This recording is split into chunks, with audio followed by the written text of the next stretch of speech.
All right, I have an admittedly insane idea, but if I don't ask you this, it's just, it's gonna haunt me the rest of my life. What?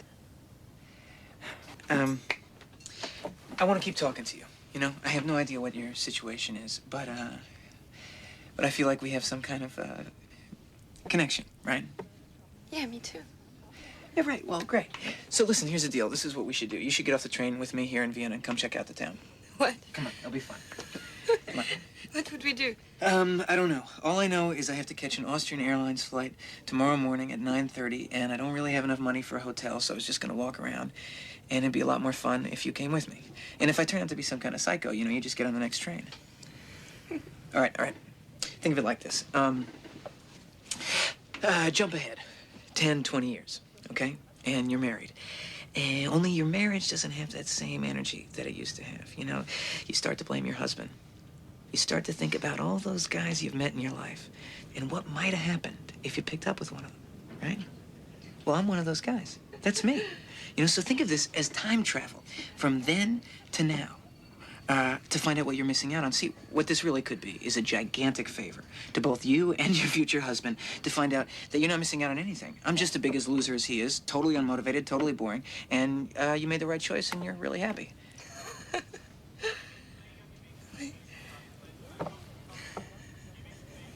Let me get my bag. Franchise. Get in like the Marines. Franchise. Yeah. Franchise. We're in. Franchise. Franchise the damn thing. Welcome to Franchise Addicts, a podcast covering every film in a given franchise. My name is Luke. And I'm Chris. And this week we are beginning our series on Richard Linklater's Before trilogy with his 1995 romantic drama, Before Sunrise. Is this the only romantic trilogy? There's got to be at least another type of Valentine's movie that they've gone to the well with. Sure. More than twice. Maybe. Yeah. Can't really think of any off the top of my head. I mean, just calling out, this is a special type of franchise, a special type of trilogy. And we saved it for that special time of year where love is even more in the air. In the air. Valentine's Day weekend. That's right. Just passed. Hopefully you guys had a wonderful Valentine's Day with your significant others. We brought on James. He's back. The love expert. You needed someone. The love guru. The love guru. Yeah. You needed someone with a lot of experience. Someone who definitely dated someone in high school. Definitely wasn't single until he was 21.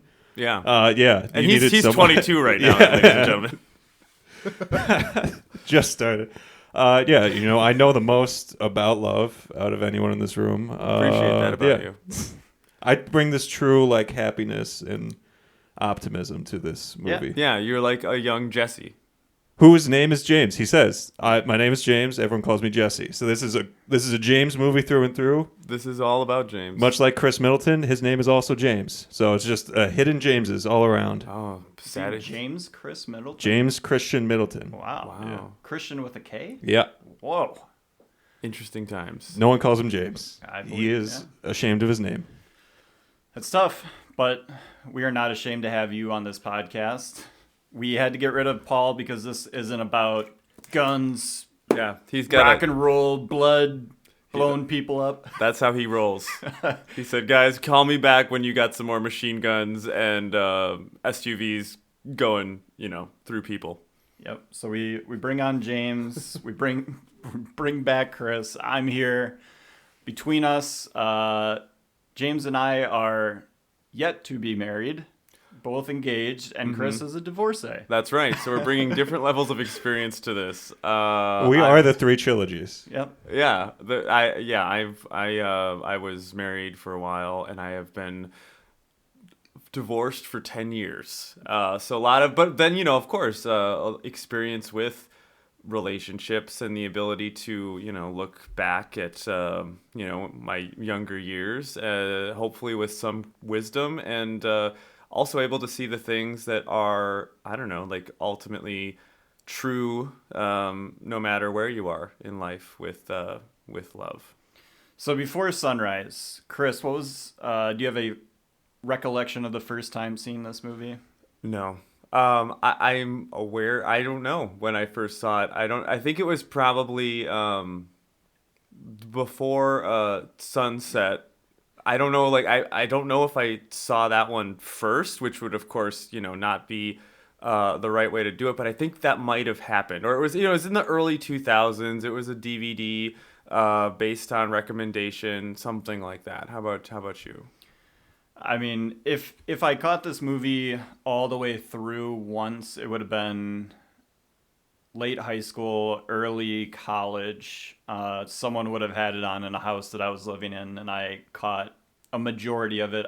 I've seen most of these scenes just in bits and pieces and stuff over various, I remember catching a specific scene from this movie in the entire history of film documentary that I love very much. But until this week, I probably haven't seen it all the way through for over a decade. Oh, okay, over a decade. But you did about a decade ago watched it all the way through. Yes. So this was like revisiting an old friend. An old friend. Yeah. Okay. James. About 4 years ago, a year into me and my fiance's relationship, I had never seen any of the befores. She had never seen any of the befores. I knew a lot of people who say it's one of their best favorite trilogies of all time. So we decided in I think about a week and a half to watch all three. You mentioned something about the third. Yeah, well, Didn't go over so high. So going in blind, we watched Before Sunrise at the perfect time in a relationship to watch Before Sunrise, where it was very early on, like still honeymoon period. There's a lot of non-cynicism in the relationship, which, I mean, now there's not a lot of cynicism in the relationship, but there's definitely this is more recorded. growth. Growth. And then Before Sunset is really good. I really enjoyed Before Sunset, but it brought a different feeling than Before Sunrise, obviously, because that one's about 30-year-olds, which me and my fiance are not yet. So I was kind of looking forward. Okay. And then Before Midnight was looking forward even more. Yeah. Which I have. Welcome to my world, buddy. I have an appreciation for what Before Midnight did, and I like what Linklater chose. My fiance absolutely hated that movie and will never watch it again. Yeah. So. Well. It's an interesting testament, I think, to what these films do, which is, look at the relationship between time and love, which I guess we can get into, but I mean, it starts off right when and so wonderfully and masterfully. Did Linklater know he was going to do the other two? I don't know, and we're not going to, I think, talk about the other two very much. We'll keep those for sure. Yeah, but we're going to go through these pretty fully. For sure. But just knowing that, like, now where I was watching it, the other night, knowing that this is going to span the relationship of these people over years, and we're going to see all the ins and the outs, and Ethan Hawke, the way he gets her off the train is to, like, do the little time travel experiment, cut ahead. To, like, you're bored with your future husband and essentially right before midnight. Yeah, right there. I mean, and how prophetic and just awesome that it turns out that way. And in that moment, they this is that moment. So let's talk about this moment in Before Sunrise. I will say we all watched this with our significant others. I specifically asked mine, would this have worked? She said yes. That way to get off the train? She first said, where am I in my life? And I was like, picture your Julie Delp, like, still in college, like, in Europe. And she was like, yeah, that would have worked. I was like, yeah, that's fair. So it's interesting you say that, because in some of the research that I did for this movie, Ethan Hawke and Julie Delpy did a lot of improv work to get it to feel natural, their communication between each other. Before the shooting, right?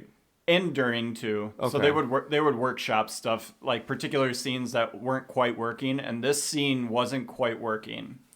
And so they were kind of going back and forth, and Ethan Hawke and Julie Delpy came up with this idea of the time travel and stuff like that, because Julie Delpy was like, if someone told me that, I would be in. I would get off the train. So if you're out there listening and you want to get someone to get off a train with you, this might work. Yeah, so this movie came out in 1995, so there have now been 30 years? 30 years for men to use this pickup line. Yeah.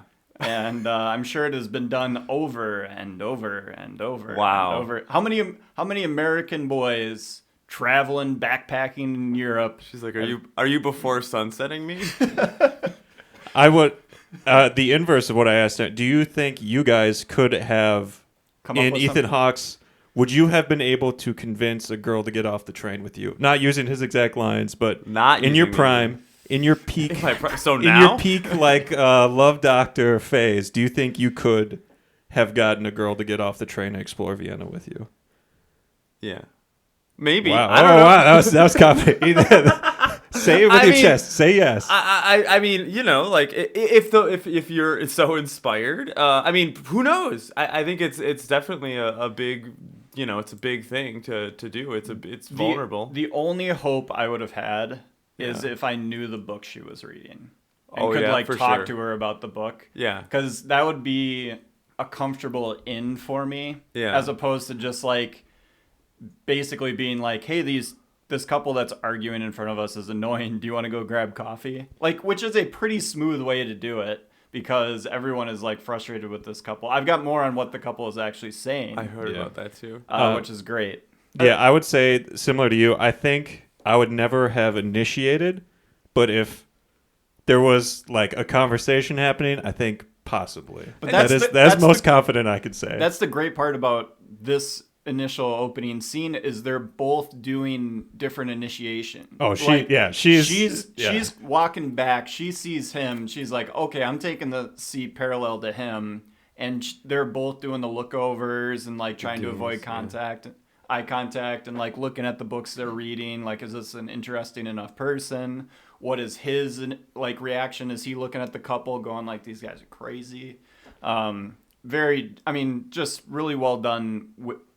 Throughout this entire movie of seeing both male female perspective and how they're trying to do the same thing just in different ways. Yeah, I think a worse movie would make it of like, this guy was so charming, but she's the one who keeps the conversation. He immediately is like, hey, do you know what they're talking about? And then if she had just said no and then turned around, there's nothing. But she like kept asking him questions. Yeah. She was like a full participant. They're both and giving. not a They're half. both Yeah. giving. They're These both two giving are singles. incredible at yes-anding each other. Absolutely.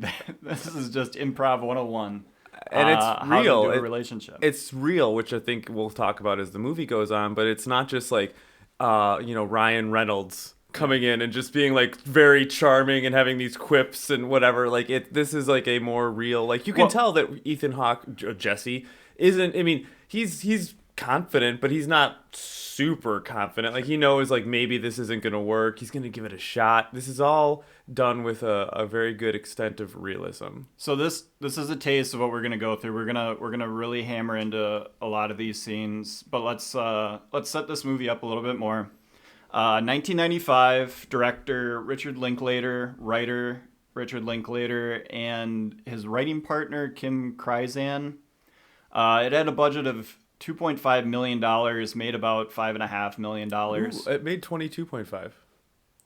That must be internationally. I must Yeah. have just got the domestic on Oh that. yeah. Because it was and even then they said like it's probably the the movie that made the least amount of money that got like a sequel or trilogy. Because even then that's not that much. And I think for a big this movie ended up making the most out of the three. Yeah. Yes, from a dollar and cent standpoint, I think this was ended up being the most successful. It got a cult following kind of For sure. immediately, Yeah. and then obviously did super well DVD sales afterwards and Yeah. stuff like that. I want to go through some of the rankings on this because this is a fascinating movie from like an internet ranking. Where does this stand like movies of all time? For sure. So IMDb has it at a 8.1. It's in its top 200. It's film number 188 on its top. Just under the wire. Rotten Tomatoes, 100% approval from critics Can't go wrong. with audience score of 93%. Very, very solid. Cinema Score gave it a B Ooh. It Cinema just Score gave hates the it. new Captain America movie a B-, Which was the lowest score a Marvel movie had ever gotten. Well, who's running Cinema Score? Some I know guy in their Cinema- A basement. jaded person who hates really happy relationships. unrealistic. Nothing works like that. Boo! I've talked to multiple women on the train. And they all do not act like that. You're thumbs down. You're gonna do a Trump right. Cinema Score This is very movie's very weird. unrealistic. It's very bad. Cinema Score is very weird because it's usually the harshest one, but they'll be like, the brutalists will be like, it's an A. Like, this is, we're putting our stamp of approval that this is going to be an all-timer. Yeah. And then they totally whiff on this movie. Well, yeah. I mean, Roger Ebert gave it only 3 stars. yeah. Not out a of huge 4. fan of this movie. Wow, Raj. Yeah. It's pretty good. No, Raj also you gotta jaded. understand. You gotta understand the Raj. Like 3.5 means you really liked it. 4 means it's like super special. 3, it's just like, yeah, go see it. Okay. All right. So yeah, kind of a swing and the miss by Well, Raj. there. everyone is entitled to their own opinion, and maybe he was going through something.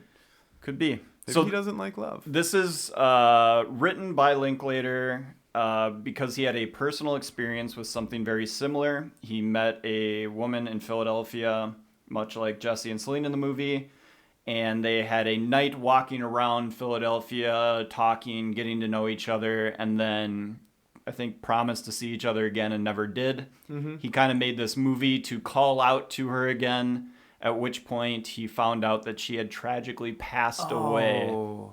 I believe she was in a car accident before the film was even released. Oh my gosh. So his siren call to the woman that he met that one night, that one special night, I guess unresolved. But something great came of it. Yeah. A good tribute to her. Do you know the person who was supposed to be Ethan Hawke's character, the Jesse character, before Ethan Hawke came aboard? We've covered him before on this podcast. Oh, it's got to be my guy Jai Courtney. No. Oh, okay. No. I mean, this is 1995. Michael Bean? No. Michael Bean would be great. Michael It'd be Bean. hilarious if he was in the first movie and then Ethan Hawke took over for him in the next 2. Bean! Yeah, he got beaned again. Beaned right out of there. No, Chris O'Donnell. Nope. That's not true. There's no way that's true. I'm just reading the research. And right now. Was he wearing tights for the audition? Is that Yeah. why he didn't get it? You forget just that- wait till he does his laundry. all those young hotshot actors were going for The Scent of a Woman, and Chris O'Donnell won to be opposite Al Pacino in that movie. And so he was like, She's got a great ass. that's Heat. I don't know. Really? Yeah, Okay. that's from, I'm the that line was Godfather. from Heat. Fredo. This movie was shot in sequence, so Okay. movies aren't usually shot in chronological order. This one was. That's cool. It helped the characters get to know each other, like literally through the process of the film being made. Yeah. I already said Julie Delpy and Ethan Hawke rewrote a lot of their dialogue through improv to get it to feel a little bit more realistic. One more note is that there's no soundtrack for this movie, so there's no score. But Yeah. there are needle drops and stuff like that, and at least one iconic song Yeah. that caused the artist to become more famous than she already was Kath? before. Yeah, Kath.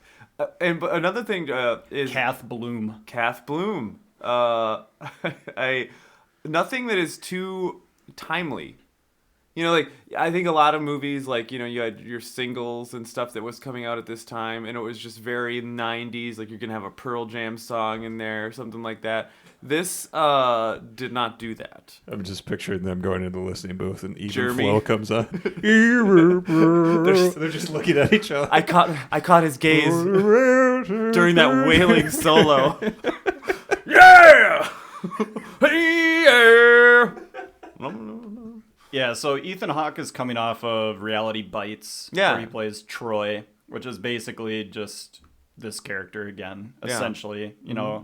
A philosophical young man who is kind of over his skis with how wise he believes he is, and very cynical and nihilistic towards many things in the world and many ideas. Jesse is holding on to a lot of those things, but Maybe. he has a softer approach to it than I believe Troy does. Yeah, I've got a good question to ask later about Also, that. Troy chain smokes cigarettes and reality bites, and then for some reason Jesse does not. They don't smoke. Yeah, in this movie. no smokers. Well, not the two main characters. Maybe unrealistic, but I think looking at the timelessness of it helps now to make it stand up.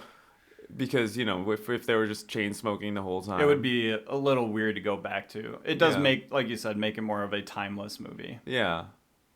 And this whole movie should, because it's kind of how relationships start in like a dream world. Like Austria in the summer, perfect, city to kind of just wander and walk around through. The spell breaks at midnight. For these guys, the spell breaks at sunrise when he has to get on the plane. And it does, it should feel a little ethereal, a little bit out of this world. Yeah, they go out of time for that whole evening. Yeah. And then back to real time when the sun comes up. I don't know if you guys had a similar experience. I spent a couple days looking at flights to Vienna. You can get a pretty cheap Airbnb. Watching this movie, I was just like, this is You got to do it. the most beautiful place just ever. Also, it helps. About a month ago, I rewatched The Third Man for like the fourth or fifth time. Oh, sure. Also set in Vienna. Yeah. And it's just like, oh man, it looks awesome. Same carousel. That would Same be, carousel. Yeah, Orson Welles. Yeah. That'd be a good move for like an anniversary or something. Yeah, go to Vienna. Yeah. Be like, let's go to all the before sunrise places. I would be babe. afraid that my ancestral heritage would start to flow out of me a little bit more. And I was gonna say when you guys were doing your review of A Real Pain, I was gonna say Luke's German guilt is the reason why he couldn't enjoy that movie. it's true. Sure. He was just like, oh man, I feel bad. Yeah, Could never do it. Our ancestors came over before that though, so that's good. That's good. Well, I mean, free and clean, baby. Definitely no great-great-grandparents involved in any of that. you guys are very German. Yes. Both sides. Okay. Okay. We're But- both high but- and low Germans. But it is believed we may be gypsies. Who's to say? Yeah. That's Okay. why we can say gypped. Okay, you can that's say both of those things. What, gypsy or gypped? Yeah, I feel like gypsy is no, fallen out gypsy's of. a type of person. Is it? I mean, okay. Well, no. it's a I lifestyle choice. I don't even know, so I'm just asking. Okay. The beads in my hair say that I can say I know your hair is wild and full of beads right now. For those that are listening, just like if you can hear it, it's kind of distracting that they're clanking into each other. But who's the guy from the main guy from the Brutalist? Adrian Brody. Adrian Brody. I look like his SNL sketch that got him banned. Oh, Sean Paul. Not good. They should, if they want Got a his dreads. smear campaign for him right now, they just need to pull that clip up. That clip is insane. It is not amazing. But it is funny. Yeah, okay. All right, so let's get in the movie. Do you guys have anything more to say about the initial meeting on the train? I think it's You guys were doing the motions, the pointing over Yeah, his shoulder that Jesse let's does, go. which are very funny. It's funny. That's the funny part, kind of, I don't know, showing his youth there. It's funny, or it's sweet when they're talking in the dining car. And there's clearly two moments where in the script it said, like, at this point, you need to look over at them. And that's when you start to fall for them. And you need to communicate that through your face. And it is, and she, Julie, Delpy, she brings it up in the movie, Celine, when she says, well, when you were talking about how you saw the ghost of your grandma, you know, that's when I started to fall for you. I mean, a fantastic story to have in your bag if you're Jesse. Yeah, Also, ironic. He's a cynic the entire movie. The most sincere and kind-hearted he ever is in the movie is right away at the start with that story. I have a theory that he's not that cynical. I agree with that. But he is let's- putting on a little airs, and He's he put just on a lot of. I feel like came it's- fresh off of a devastating Yes, breakup. I would argue that Celine is a cynic that is posing as acting romantic, and Jesse is a romantic that is posing as a cynic. I agree. That is love my it. read on Yep. the movie as well. Which is very cool. So I was going to say, when we were talking about the opening scene from the train, that the fantastic scene afterwards where they meet the actors on the bridge. Yeah. And how And that Lindsay comes gives a call. about where Your people. Yeah, exactly. The Wherever you fact ever- they don't go to that play is crazy. Yeah. Yeah, the guy plays a cow who Yeah. smokes cigarettes. Why would you not go there? It You got nothing shows- else to do. It just shows how much they got wrapped up in each other that they forgot about the The German most cow. German humor ever, in that the guys aren't saying anything funny, but they keep laughing at themselves like they are. He is a cow and he smokes. Oh no, that is a joke. Of course, you only know English. You're American.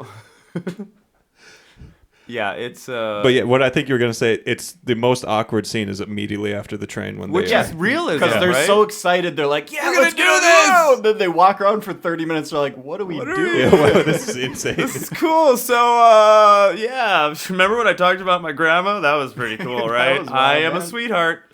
But yeah, they acknowledge that, and this another thing again, speaking to the realism of the movie is that it does not flinch away from any of these parts of like a natural, getting to know somebody.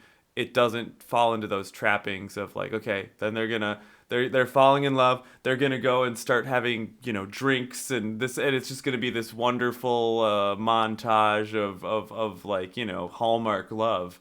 There's awkwardness and kind of in true Linklater form. You're seeing the mundane portions of this meet cute, which obviously that's a big part of Linklater's movies, and it's also Jesse's idea for a reality show of 24 hours of just showing the mundane things in life, and the beauty in that. So I mean, So yeah, we're cool. We're onto the bus ride scene where he they're did sitting. Oh, is that where he gets into that? Yeah, Okay. so he's sitting on the or no, he does do that on the Ends in train. I think He that's in- the train. He invents streaming. Like that is Yeah. Yeah. from what I understand, streaming. You just watch people do stuff, Yeah. and then you comment sometimes, and sometimes they read it, and yeah, that's it. they It's get the beauty of TikTok. They get off. They meet the German theater guys. They say they'll probably go to the play. They don't. Then they get on a bus. And so this bus shot, them sitting in the back of the bus having a conversation, all one shot. Yeah. No Insane. editing around this. Very cool. I love when they do that. This movie has a couple where you're watching it, and even like you're so engrossed in what they're saying, it takes, and then like 4 minutes in, you're like, they haven't cut at all. I Like, didn't this even shit- notice it yeah. the first time, and I've read about it, listened to stuff about it, but I didn't even notice it in the moment because you're just locked You're in. engrossed. You're just like, oh, these two people are talking. Yeah, and you're like- a forewarning I told these guys before, because this movie is worthy of having drops from the movie in it. Yeah, do the obviously drops. I cut some. They're going to be long because you fine. try to find a spot to stop that seems natural when these conversations go on and are so rich and like full of life for a full 5 minutes, and you got to cut around that. But we'll have a ton of those. I did want to say that Jesse busting reincarnation. That's in the pretty bus good. is very, very thought provoking. Yeah, we made comments to one another while watching. Like, yeah, that's pretty solid. Do you know how you get around that from a like? No, tell me. So everything has a spirit. So animals have a spirit, plants have a spirit, all of that sort of stuff. So you're just, Or a soul, not a spirit. so you're could be a leaf. Yes. Okay. So that's how you make up for the fact that population growth has occurred. Okay. You guys are skipping over my favorite part of the bus ride scene, which is Jesse does the most guy thing of ever, which is like, let's play questions, and then the first thing he asks is a sexual question. And I was like, what do I really want to? I don't know. What was your first sexual experience? Well, and then she turns it on him, and he's like, "I'm not going to talk about that." Never mind. Well, she does the love thing. He's like, I'll tell you my first sexual thing. Let's talk more about that. So, I mean, Big swimming dub right there. Yeah. do you think? Yeah, that's right. The swimming. Yeah, the swimming buddy. Completely shaved, which I never did because I was too bad of a swimmer to ever need to shave my body to get a lower time. Okay, Luke, you're a swimmer. I was too young before I quit. Okay. So But it didn't really matter. shout out to swimmers. Shout out to swimmers right there. Yeah, it is definitely do you think that Jesse is trying to get laid in the beginning? Yes. Yeah. Well, He's romantic, but what are his intentions? That's the end goal. In the most like he's sincere in the most like 22-year-old guy way where like it's not just that. Yeah. There's more stuff to it. That is a part of it. I mean, because you go into this situation. I mean, let's talk about, too, the setup of this situation. You are going in knowing, like, this is probably a 12-hour experience. This is definitely has the trappings of I will not see you again. So, I mean, the underlying thought, I think, maybe between both of them. I would say let's not even both, talk yeah. about Jesse. Is like, It's a that's two-handed, what yeah. this is going to be. That is this. Or are we supposed to think that they are more thoughtful? I don't know. I think he goes in with and then the Ferris wheel, after the Ferris wheel when she calls him out of like, you're a cynic now, you were an optimist up on the Ferris wheel when you wanted me to kiss you. Yeah. And that's when he realizes like, okay, I was. When they slowly start to fall in love with each other. Yeah, and Listening booth. yeah, so we'll get We're not there yet. I'm sorry. I want to get to the listening booth. But yeah, so they go into a record store. Great spot to, you don't have to talk to each other. You can both look for what you're interested in, and then they find a way to come together by listening to an album that Celine had heard from a friend was good. Which is, how all listening experiences of music should start. Oh yeah, I heard this is a good one, so I think this is good. You don't take accountability if it's bad that way too. Yeah. Let's just go check this out. It might be dumb, but whatever.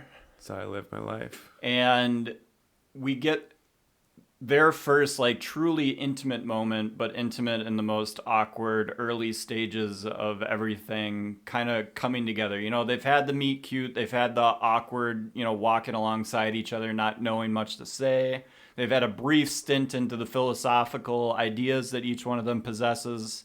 And then they get to physical. They have to touch at some point to like get this to start moving forward, this relationship to start moving forward.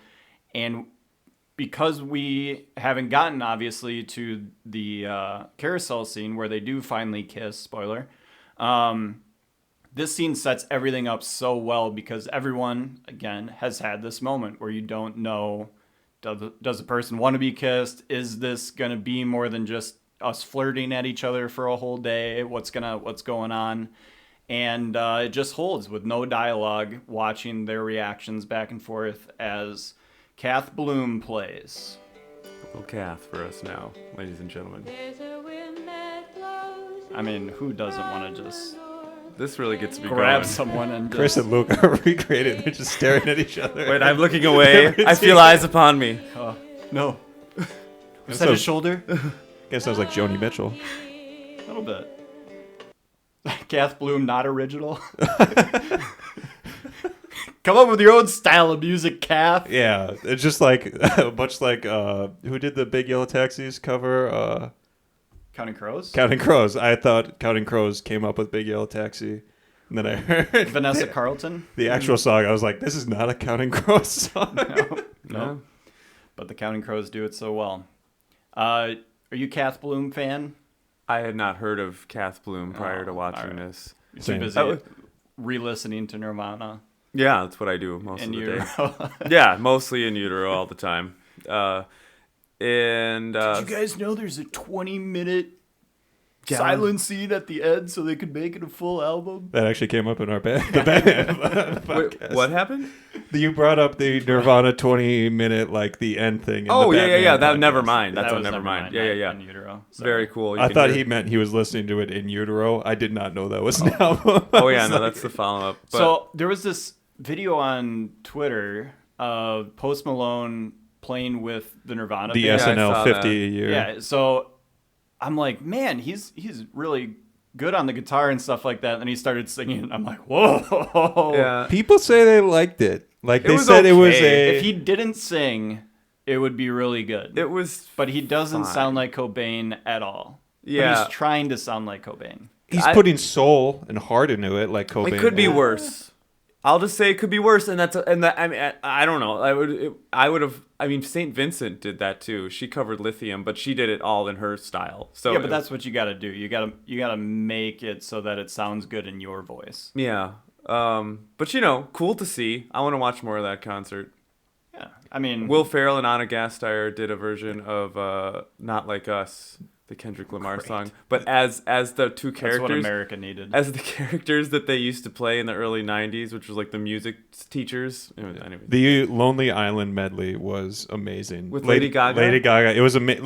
You have to watch it because they bring out all the stage. It's Michael as Bolton someone who show up? grew. Oh, they did the song. It wasn't Michael Bolton, but that's one of my favorite. As someone who was like 10 when Lonely Island was doing those songs, it hit so hard because I thought they were the funniest things in the absolute world. I saw them live 6 years ago at Summerfest. It was an amazing show. It's awesome. Really close to. I camped out and was like pretty much. Do they do front row. stuff from Popstar? Yes. Popstar is such a good movie. So amazing. And yeah, no, they did all of that, and they had full costume changes, everything, like everything you want. T-Pain came out for the encore. Wisconsin. Yeah, it was great. Anyways, Getting us back on track. Do you guys think this is the best representation in all of movie history of like young love? This scene in particular. it's one of them. I think I'd have watching this scene, I'm like, this is like the truest and best way to show what it is like to be with someone at first when like you kind of like that you're falling for them, like it's going to lead all to that, but you still have like the heart flutters, you don't know how to talk to them, you don't really know anything. Every time I watch this scene, I'm like, this is perfect. It's really good. I'd have to. I mean, I don't know. To go back to, I think it would be kind of fun to think about other instances where this is done very well. But this is great. So it's up there. It's up there. 100%. Yeah, this movie made me think a lot of 500 Days of Summer. Okay. Just because obviously like the time switching back and forth in that movie counteracts what is actually going on in this movie, but a lot of the meet cute, some of the conversations that they have, like the look in the character's eyes, like very good facial acting of like beginning to fall in love, actually like fully invested, and this is just the starting point in the booth. Yeah, it's a great scene. One of the best. So they get out of the listening booth and continue their walk through Vienna and come upon a cemetery to, is it unknown people? Yeah. Yeah. The people who wash up on the Danube. And it's somewhere that Celine has been in her childhood. So she is looking for a particular grave that could potentially still be there. Should be there. And we're brought back to the idea of time. And I mean, death, which Celine talks about death right away on the initial train. But the idea of life and mortality and what that means. Yeah, and all these people who felt lost and alone being brought together by them all being lost and alone and feeling they need to take their own lives and then being in the same area where Love that. Yeah, afterlife they get what they were looking for. Yeah. That for sure. That's a great take. And I think she says as much too, but yeah, showing the ability, which is kind of a what the movie shows us, is the thought of these people feeling alone and wanting this connection, and finding that finding the commonality of the pains and loneliness that they feel, and that brings them together. Talking about those things, like I feel this way too. And in the cemetery, it's just these people are brought together because of where they were laid to rest after this. But the idea of a connection being through through shared experience. Yeah. And this is like kind of the beginning of that conversation that they later get into even more personal depth when they talk about their failed relationships before the two of them meet. Yeah. So they get a better, fuller understanding. It's kind of cool how they lead into that scene with the like, I know we should have talked about this earlier. Yeah, but are you seeing anybody? But yeah. So after the cemetery, then we get to the Ferris wheel for the first kiss. Mm-hmm. Linklater, getting his director shoes. He's filling them in here. Get a great shot looking over the city. James mentioned Third Man callback here. A little bit of Orson Welles. And just another fantastic, just like The Listening Booth. It's not an immediate first kiss. It is, a slow lead up into it, just as it would normally be. Even asking for consent beforehand, basically. I mean, this is So ahead of its time. everything that you could ask for. Yeah. It was intense, right? I was like, oh, yeah, they'll go, and then it was an intense first kiss. Once they got to it. Yeah. When Bruce Willis came in after they kissed and kicked Julie Delpy's ass and stuck a vehicle up it, I was blown away. I did not remember that part of the movie. Chris, how'd you feel about that? Man, I don't know, but I know what Paul felt. He was all for it. Best part of the movie. Best scene. That part. It's kind of Arnold.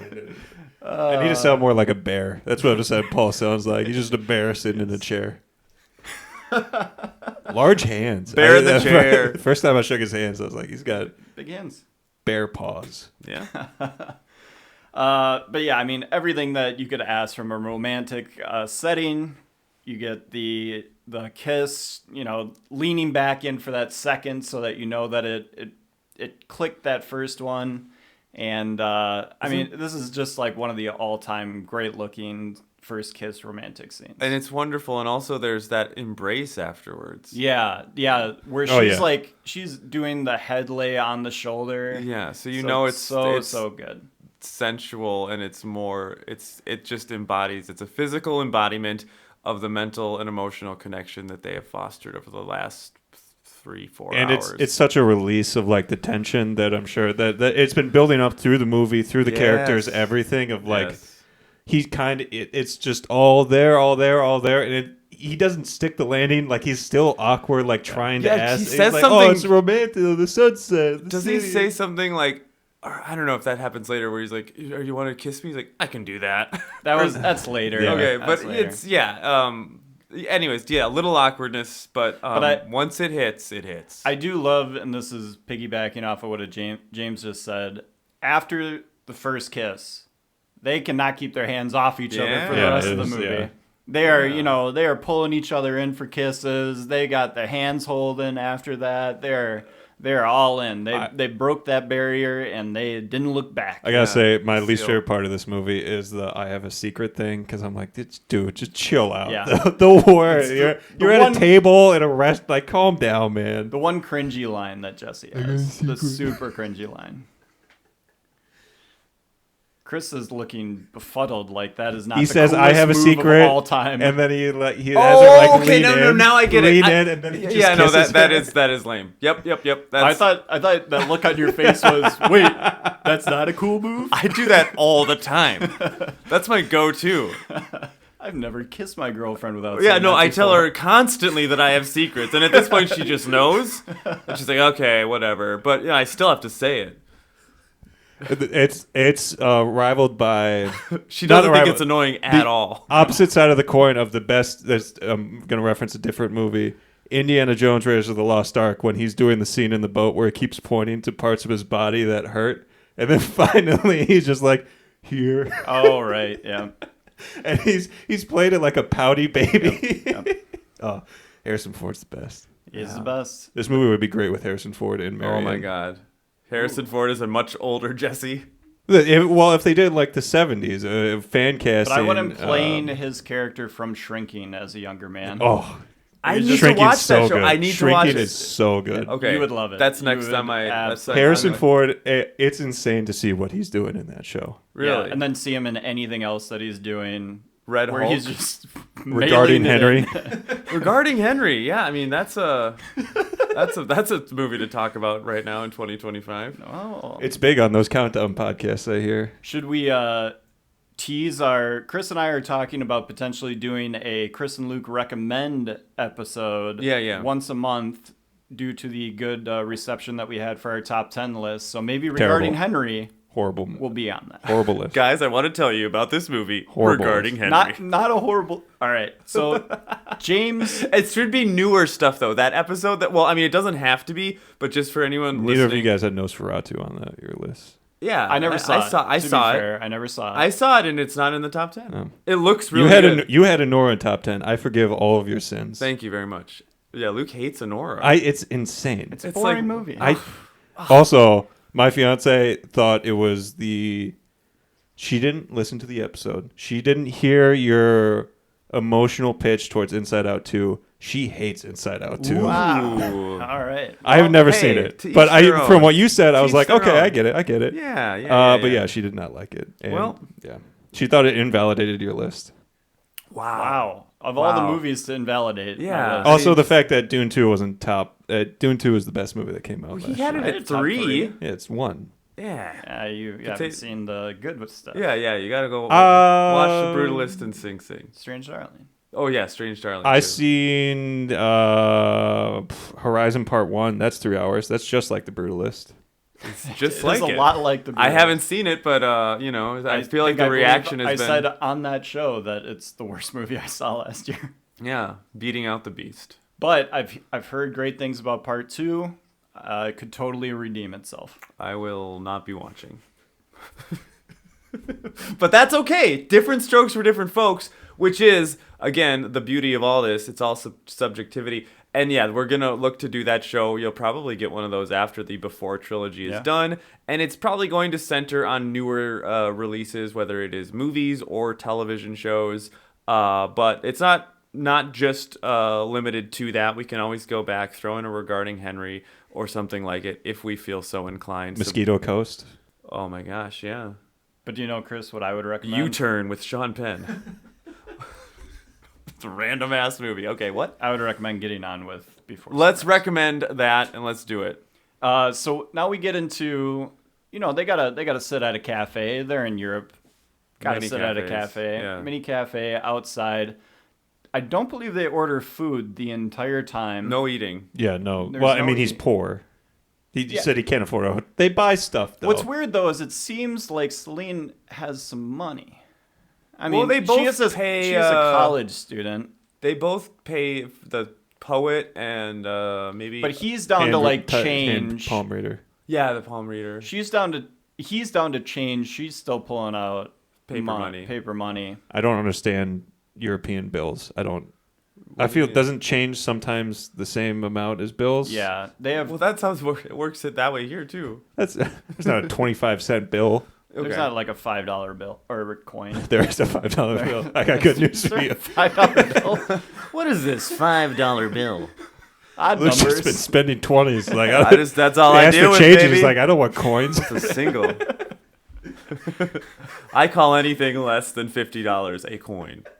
Pocket Anyways, money, brother. Let's Pocket get back money. to the relatability. we of get this to movie. we get to the palm reader where she's just blowing money on this palm reader. Well, So don't forget, you are Stardust.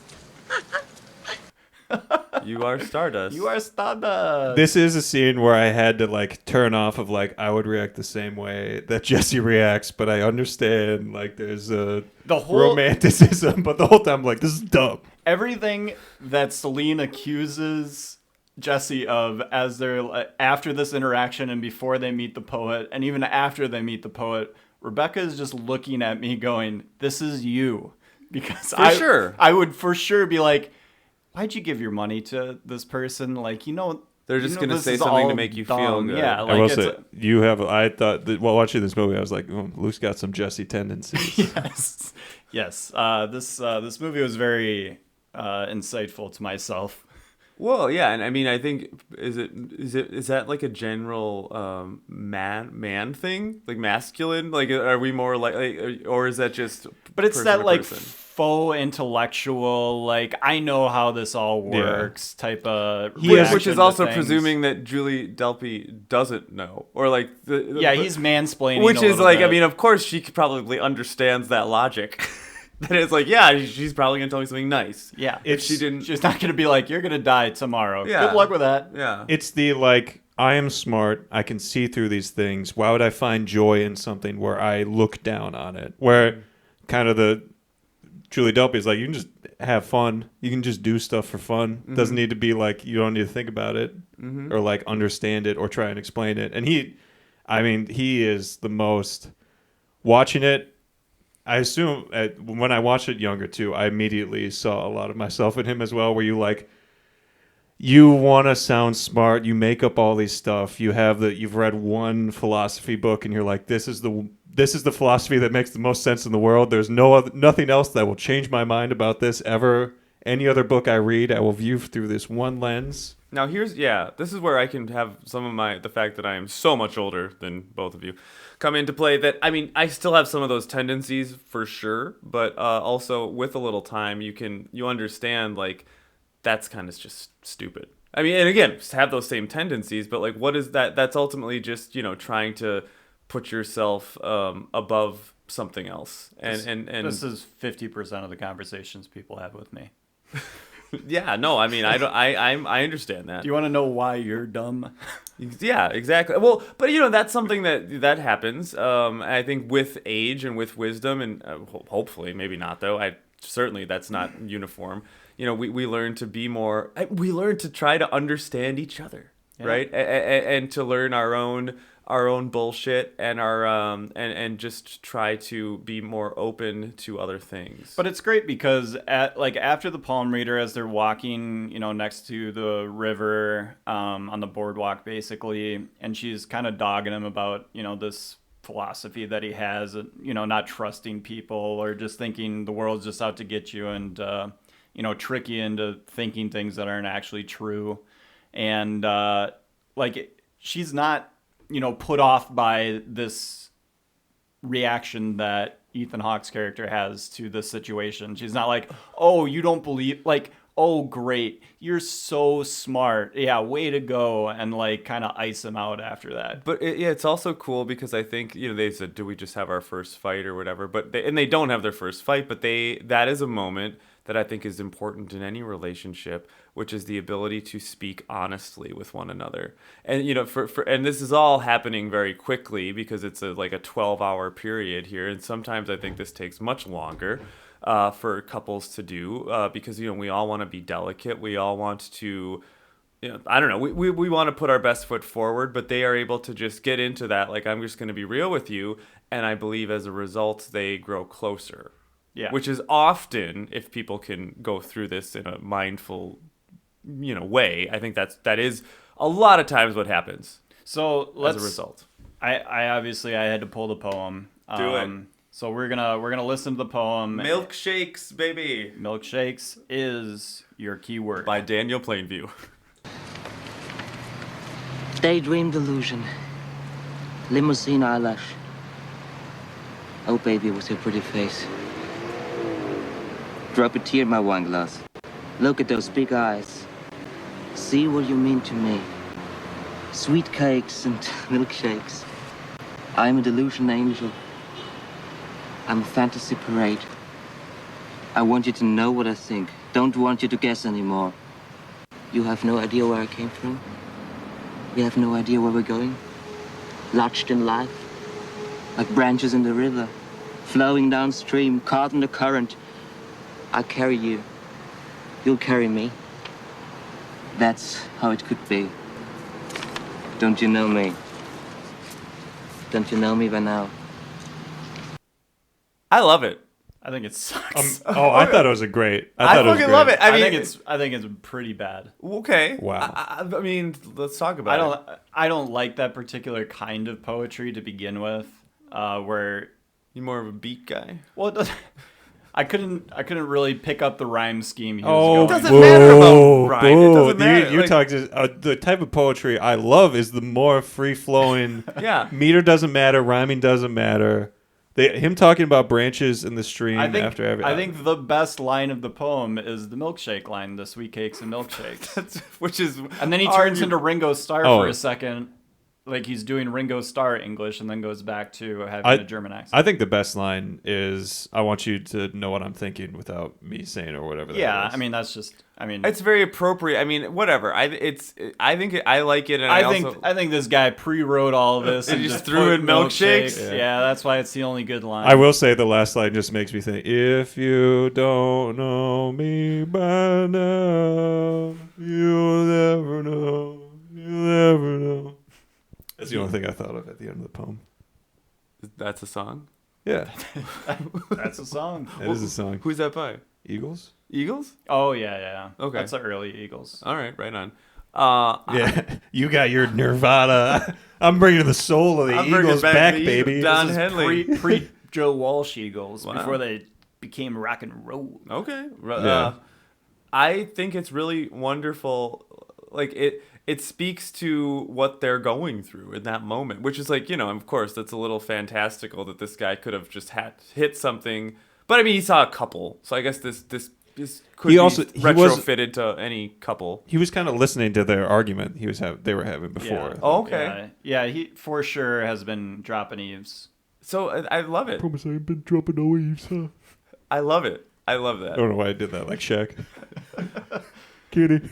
But it now leads us in. They've had their first fight, quote unquote. They've had Pretty tame first fight. couple cute interactions Yeah. with a palm reader, with a beat poet down on his luck, just writing stuff for people. Is he? I don't know. He seems to be having a great life. I think if all the side characters, I would want his life the most. Really? Really? He's just kind of chilling by a river. He's got a suit on. He is in that little. Is he in the boat? No, he's on like an outlet of the boardwalk. He also doesn't really say he needs money. He's just like, if you like it, you can give me some amount That's of money. the best way when Totally you're like paying a- handling to get more money. Like a Radiohead in Rainbow situation? He has more skill than the palm reader. The palm reader is the big grift of like, oh, you're palm a traveler. reader demands money. She knows. She's She knows. Like, she's for you 50. Well, Stardust, baby. I mean, that's a. He has actual skill. She has no skill. Well, I mean, if you believe that he actually wrote that. Well, At one point he did write yeah, it, which is still skill. but he's repurposing it. That's fine. That's skill. I But like both of the interactions. I think they're both really they're fun fantastic. street interactions that are a good time. But after these two little scenes here, the writing goes into like God mode, Overdrive. and Okay, let's it go all to it. begins with But isn't everything we're doing in life a way to be loved a little more? "Isn't everything we do in life to just be loved a little more?" Yeah, I mean that's really deep, and I think true. Very true. Yeah, I would agree with that. I believe if there's any kind of God, it wouldn't be in any of us. Not you or me, but just this little space in between. If there's any kind of magic in this world, it must be in the attempt of understanding someone, sharing something. I know, it's almost impossible to succeed, but who cares, really? The answer must be in the attempt. Without a doubt, that's my favorite part. Best line in the movie. Yeah. It's, I mean, Delpy goes to another level, and is just laying down. I could have pulled every single line that she had in like this 20-minute stretch. 'Cause Yeah. it's all just pure gold. It's also, from the like character standpoint, everything Ethan Hawke says, I approach with like a grain of salt. Like he doesn't mean it, and everything she says, I'm like, she fully believes that, and I believe it more because I know that she believes this. She is the most sincere person in the world. Okay, so then before I was talking about let's retrofit. I said, okay, well she's the cynic, she's the cynic that's pretending to be romantic, but she's very sincere. Does that still track? Yeah, Does that still still work? tracks. Okay, because I mean she's worried about these death and these things like that, but she's just very eloquent and has these really thought out, beautiful ideas, and she's not afraid to. Yeah, and Ethan Hawke is like, he's agreeing with basically everything she's saying, but then he's recontextualizing it for what he currently feels in the moment towards love, which is, he gets into the, you know, it would be great to, you know, think about becoming a dad and falling in love and being with a person for the rest of my life. But then, you know, that kind of sounds, you know, like it wouldn't be a fulfilled life. What if I could just like find something that I'm really, really good at and then do that? I feel like that would make me feel fulfilled. I'm gonna need you to bump the nervous energy up when you do the Ethan Hawke laugh. Yeah. Like just to flinch with your arms a lot. I mean, he's amazing at like every time he talks. I'm like, wow, I told Chris such physical, like in the like least physical way possible. We'll get into our MVPs and stuff later on. I'll just put this caveat out there. I could not take my eyes off of Ethan Hawke this entire movie. He's doing everything but nothing, and the way he's delivering lines, he's mesmerizing. My fiance's take, he talks too much. She still was like, all right, he's fine. She said it's some of the worst facial hair she's ever seen on someone. It's not great. I said it was the most like, I'm 22 and I want to grow facial hair. He's just trying out. It's a starter pack. It's cute. Yeah, is what it he's is. Trying. It's not attractive, but it's cute. But yeah, back to back to what you were talking about with Delpy, her character. I think she's cynical in that she views the world as like, this is how I need to view it to have any hope in love. It's this way, because she's like, otherwise it's hopeless. This is like my true north of it needs to be this way, otherwise there's absolutely no point to it. And she's like fighting off the feelings of pointlessness. Whereas right now, it's just Ethan Hawke is feeling pointless because of the breakup. So he is more pretending to be the cynic. Yeah. He's cynical in the moment. In the moment, yeah. While at heart, he's more of the romantic. Yeah. Got it. I had worked I like for this that. older man, and once he told me that he had spent all of his life thinking about his career and his work, and he was 52, and it suddenly struck him that he had never really given anything of himself. His life was for no one and nothing. He was almost crying saying that. So she's so good at like taking the stuff that Ethan Hawke is saying and using her own life experience or something she heard from somebody else to like very politely recorrect like the way he should think about the world. Like, oh yeah, you know, I can understand how you being young and a man and stuff like that, you're expected to find something that you're really good at, succeed at it, and that's you're gonna be on your deathbed at the end and be like, well, I did this thing, I made this mark on the world, I planted my flag. And she's like, but you know, from my experience and these guys that I talked to that had that similar idea later in their life, they're crying going like, the only thing I wanted was to like find true love or find someone to share all of this with. Yeah. I mean, I think that's very, very relevant, and a good point that you make, that she is, you know, like kind of gently, just giving her own, you know, she's giving commentary on what he's saying. Although I don't know, do you think that he truly thinks? I mean, again, it's him pretending to be the cynic in the moment, but does he think like it's really good to just be really good at something, and that's actually what I want? Well, I don't want that. It is the most like pre-breakup dude thing ever. Like, oh, screw women. Like post, like post. Yeah, not pre. Sure. Yeah, correct. Post, you know, a breakup being like, well, obviously girls like whatever. Like, I'll get around to that. But like right now, I'm really focused on my job, man. Mm-hmm. Yeah, I'm just being really good at something. I know it's not a cliche to talk about it, but what she is saying there with the 50-year-old man, it is Ozymandias, if you guys know that poem. Yeah.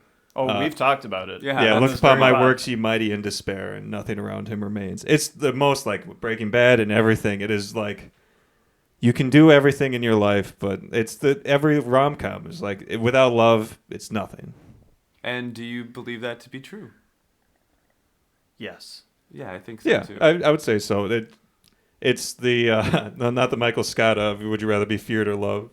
Yeah, but it's the what if you could. Doesn't he say both? Yeah, both. I want you to fear how much you love me. Yeah, love me so much you're scared of it. The Office is stupid. But it's the idea of like you can accomplish all of these things in your life, and if you had no one to share it with, does it really matter? Yeah, it's what she's saying is like it's the striving to be loved or show love. That is what is the true beauty in life. Yeah. Which is then counteracted with the end of The Brutalist.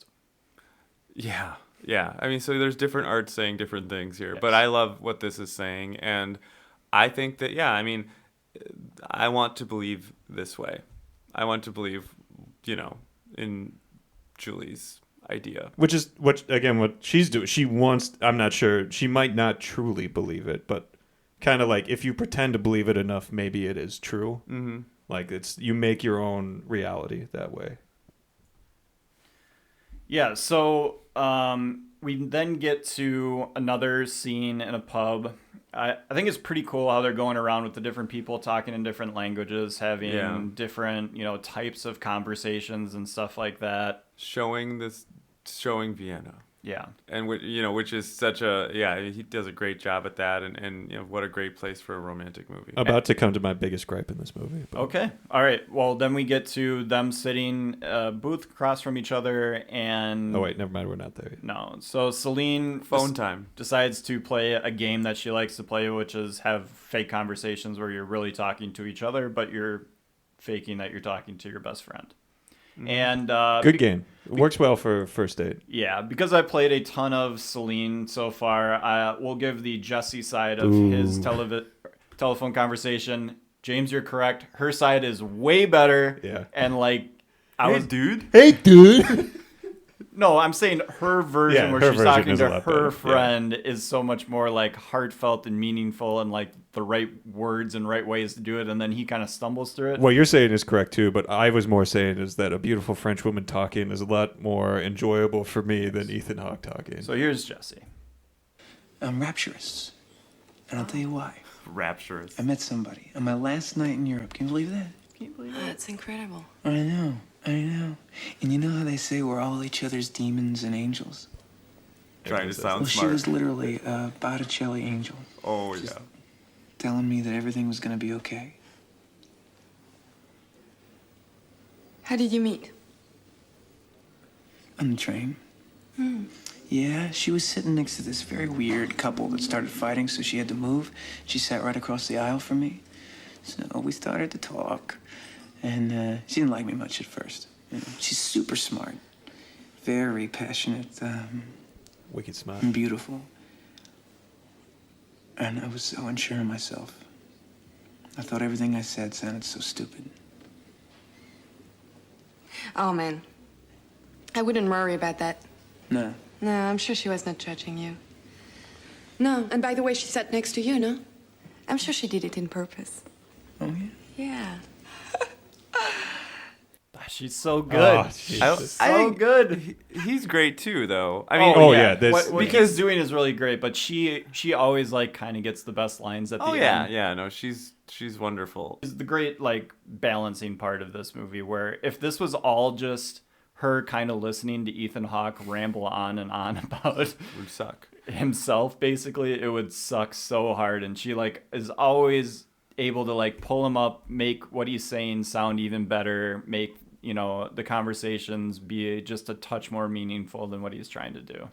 Yeah, but I think seeing how he is able to truly be vulnerable for one of the first times. Yeah, he lets the guard down. Yeah, and that, I was, I was worried everything I was going to say is stupid. And even he starts the conversation still kind of doing that, right? He wants to drop big words, and I'm rapturous. And Botticelli. Yeah, and that's fine. That's what he's trying to do, and that's the game, and it's okay. But then his voice changes, and he's going to, I'm going to tell you what I'm truly feeling there. And she tells him, there's nothing to be afraid of, and the sense of happiness and relief and excitement that he feels it's beautiful. And what a wonderful device to do this, because you got to remember, this is two people talking for 90 minutes. So you do not have any other scenes where any other characters can talk to anyone else or do anything to kind of break down a layer or talk to each other in any way besides one-on-one conversation. So this phone game just allows that illusion, even, the game-like illusion of I'm going to pretend I'm talking to someone else now to give you these feelings from a different angle. Fucking brilliant. And so well done. This is definitely up there for my scenes. Yeah, him going back on it kind of reinforces a point that I believe from this movie, I don't know if it's trying to show it, but it's so much easier to be fake than it is to be real. Like, even kind of on the train, he is more sincere and real when he's trying to get her. And then he dials the fakeness up a little bit of like, I'm actually this cool person. And here he finally, like what you said, he starts off as fake. And then when he gets real, like, he does a good job of acting where his voice gets shaky, it like all comes up in his throat. Like, all the confidence that he has goes away because this is he is showing her, this is me. This is the true, like, everything. And the nervousness he has with it, like what you said, where hers is a lot smoother because she's more sincere the whole movie. She's not trying to be as fake, but he can't think of the right or the cool thing to say, and he just says what he's feeling. Yeah, as a person that's been dating for 10 years of my adult life, because I got divorced at 29. Well, so actually more than 10 years.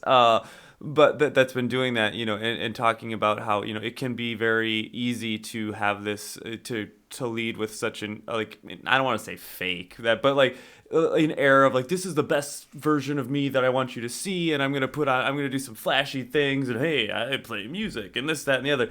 And that is so easy to do, but also like after a while that's so exhausting. And you also, like, I guess I'm just talking, I'll put my personal thoughts in here. You realize how pointless that is ultimately if you're truly looking for what you're truly looking for. And I think, when you're able to find a situation where you can let that guard down and truly just be who you are. I mean, this isn't a novel thing to say, but that is ultimately that's the greatest connection there is. That's when you've like found something you can work with.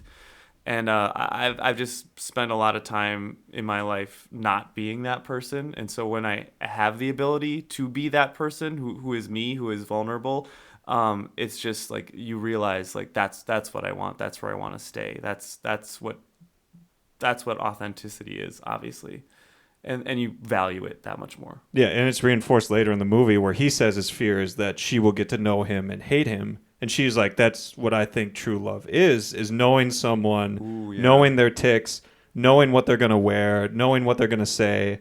When she said, talking about your significant other looking at you, when she said, I know what story you're going to tell in every single situation, Aaron's just like, that's you. She has said she's heard every single one of my stories so many times. So here's beautiful shit. Here's the quote, because this was one of the ones that I had pulled. When you talked earlier about after a few years how a couple would begin to hate each other by anticipating their reactions or getting tired of their mannerisms, I think it would be the opposite for me. I think I can really fall in love when I know everything about someone and the way he's going to part his hair, what shirt he's going to wear that day, knowing the exact story he'd tell in a given situation. I'm sure that's when I know I'm really in love. Beautiful. Beautiful stuff. And yeah, I mean, counteracts what his fears and his insecurities, which I think, so many of us can relate to. Because he's doing the, bringing up the, the monkeys and their, how they basically are just like sleeping around and stuff like that. And she's giving him shit about, of course, guys would say that. It is the most like, oh man, this is the most like 22-year-old. Yeah, again, but he's doing the, post breakup, like, oh, maybe I should just, sleep around and, not get into a committed Man wasn't made relationship. to be monogamous. Yeah. And again, she's just politely, calmly guiding it back to like, well, this is what I think, which is the opposite. And I think sometimes, especially if we've been hurt, especially if we've been going through things, we need sometimes the healing through relationships, which I think is something that happens in here. Is he needs someone to kind of like tell him that like that is a possibility. I could actually see you for who you are entirely, and I think if the situation is right, hypothetically, I would love you for that. To have someone that is so hurt and that does, just is feeling like, that if anyone really saw who I really am, they would run away from me. Hearing that alternative is really healing. And I think, we want to be independent people, but there is a portion of us that needs that interdependency within, human connection, maybe romantic relationships, but the interdependency is truly needed to heal and to become the best versions of ourselves. And I think sometimes with the cultural idea of, independence, we lose sight of the fact. We lose sight of the fact that we need that in our lives. And these types of conversations between Celine and Jesse continue to flow. So we've got they basically just start visiting various clubs or bars at this part of the night. So they go in, they play a little bit of pinball. This is my biggest gripe. Aaron, my significant other's biggest gripe is one on the phone call. Guys don't talk to other guys like that. I was like, fair, but that's part of the game they're playing. My biggest gripe, they're horrible at pinball. The entire time they're talking, I'm like, what are they?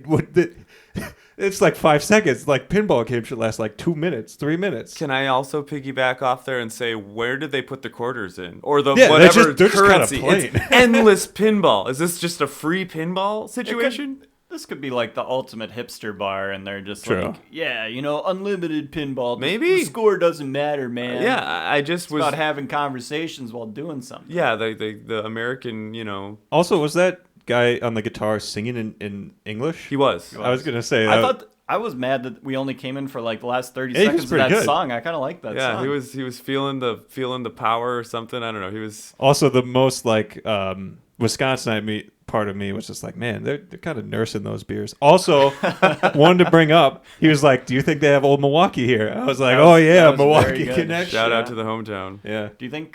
Well, it is never specifically said where Jesse is from. Is he a Midwest boy? Isn't he from Texas? Do they say Texas or something like? I didn't clock it. He talks about New York City. Well, a lot, Linklater's too. from Texas. Okay. Yeah. So yeah, we get into Jesse's like what brought him to Europe, what brought him to Vienna, which is that he was in a relationship. His girlfriend decided to live abroad in Madrid for a while. He finally came out to visit her, and it turned out that she was just, hanging out, partying, and didn't want to be in a relationship anymore. And he had to kind of get that idea in the 4 days that he was there. Because he can't deal with the pain that he has gone through, he decides to wander around Europe for 2 weeks. He gets a U-Rail pass and just is hanging out, and that's how he got there. And that's why he has the cynical behavior of a person post-breakup. Yeah. I've never been in a situation. I would be so mad. Yeah, like he said, he saved up money for a whole semester, bought a flight to go out there, and within 4 days, he's like, she doesn't want to hang out with me. She's purposely not hanging out with me. The most like early 20s way to break up with somebody. Oh yeah, where you basically are just like, what are you doing here, man? Yeah. And then he has that line too. He has the line. Of, it's very big. Yeah, about breaking and realizing. Do you have that pulled? I got it. I don't have him, but I have the actual quote pulled. You know what's the worst thing about somebody breaking up with you? It's when you remember how little you thought about the people you broke up with, and you realize that is how little they're thinking of you. You'd really think you're both in this pain, but they're like, hey, I'm glad you're gone. Yeah. Which is a thought that One of the most true things ever said. Yeah. And it's the part of the movie where you realize, like, 2 weeks is not enough. Like, it's still raw. Like, that is a raw wound on him. That you kind of looking back, you realize, like, it makes the fact that he's doing the train car pickup thing after that 2 weeks. He must have been, like, bored out of his mind. He's like, all right, I got all this pain. I got all this like worry. And his great idea is a 24-hour TV show watching someone do something. Yeah, he's having a rough time. You want to just get off this train with me, please? I think I would enjoy 2 weeks of just looking out a train window reading books. Oh, especially in Europe. Yeah, that'd be nice. I was going to bring this up earlier. Train ride. I've never been on one. Why aren't you just always in the food area? That seems like the place to be. I would imagine smells and stuff. I would imagine that they try to circulate people so that there's tables available, because if everyone did that, then no one could get a table. Well, it's kind of the black box. Build the whole train out of the food car. That's not a bad idea. I mean, just a food train, yeah. It's a food train. These guys need logs, and these guys need logs.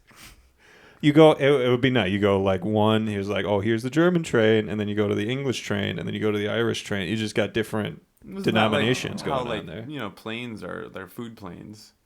What? On a plane, you get. What if you separated them by class? Yeah. And so as you got You had to farther pay near more. the back of the train, Well, I'm just saying it became- everyone can eat on all parts of the plane. An airplane. I can't. Yeah, but it's I not can't like- eat on the wing. Yeah. Inside, a passenger. Die Hard 2, he was on the wing. He could have had a sandwich out there. He Nice might bite. have just had a power bar in one of those pockets. Man, McClane. All right, so I think Bruce Willis could have done the Jesse part pretty well. Recasting people from Bruce ones Willis, you've Demi done. Moore. Oh man, nope. Demi Moore is too. I don't think either of them are. Yeah, I think Bruce could do this.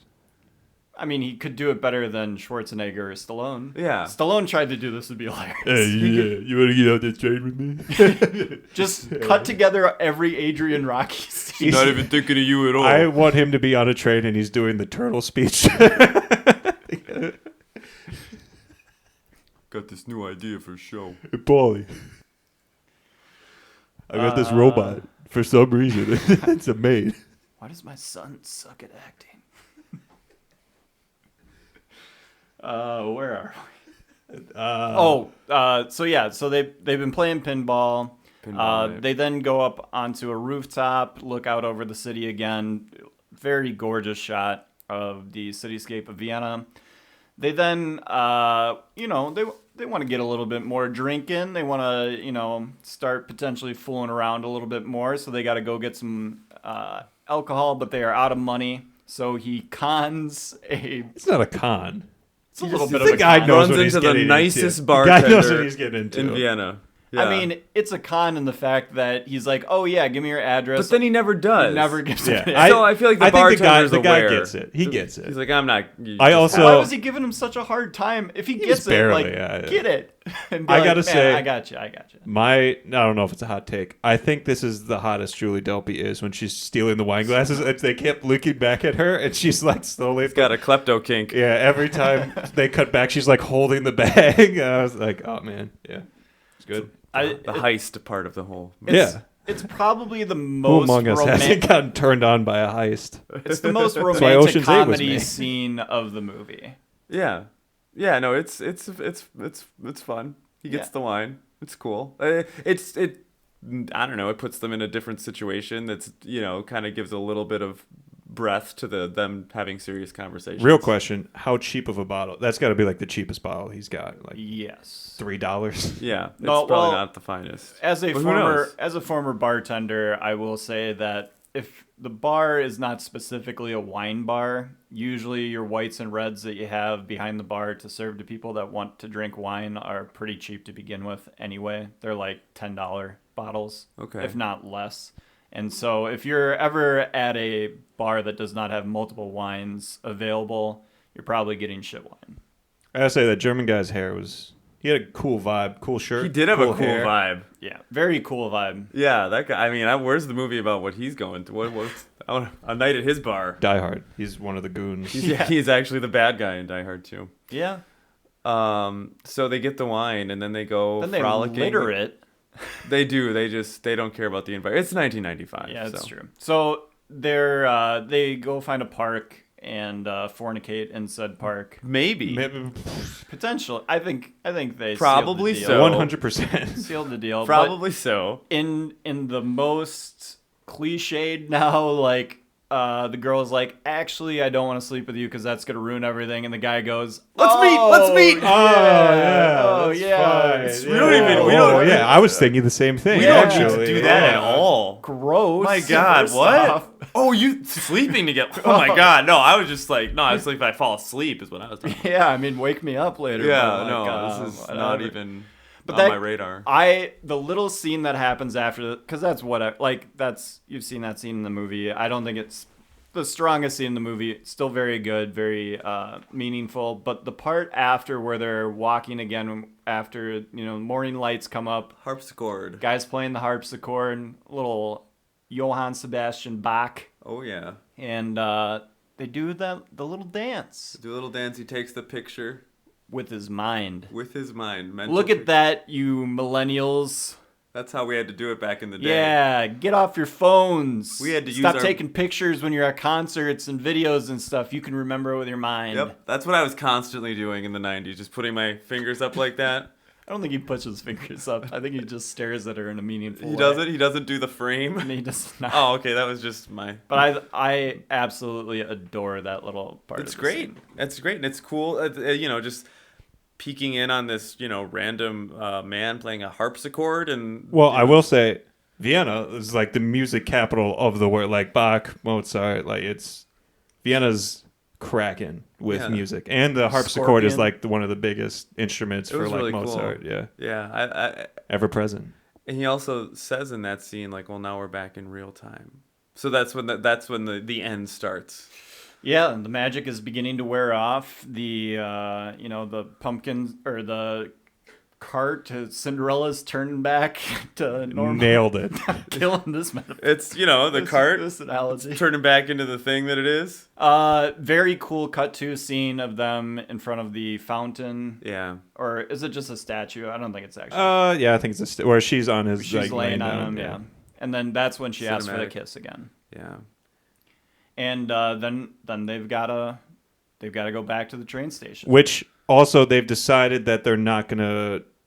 It's when they have the wine or are gonna get the wine where they decide they're not going to ever see each other again. Yes. Like they won't make an attempt, and then because they talk about the fact that Yeah. this long distance doesn't work. Obviously, the Jesse character is coming off of a long distance relationship failing. they're in the riverboat. They sit at the riverboat, and that's when they talk about it. And yeah, Celine agrees with that, and they have it's so stupid, it always falls apart, and so they're like, we got to agree with each other that this is going to be it. We're just going to live this night up as much as possible, and that's going to be it.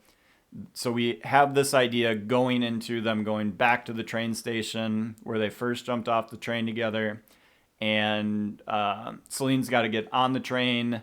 Jesse's got to go catch his bus to get to the airport, and they break. Listen, all this bullshit we're talking about not seeing each other again? I don't want to do that. I don't want to do that either. You don't either? I was waiting for you to say it. Why didn't you say something? Which is so great, so cute, the perfect, okay, be strong, and it's like, what are we doing? Yeah, this sucks. I didn't want to do that either. Yeah, it's the true, they even say it, we need to be adults about this and mature, and it's when it breaks, it's like, wait a second, we don't need to be adults about this. I almost thought they were going to do, the handshake, heck of a job out there, Good game.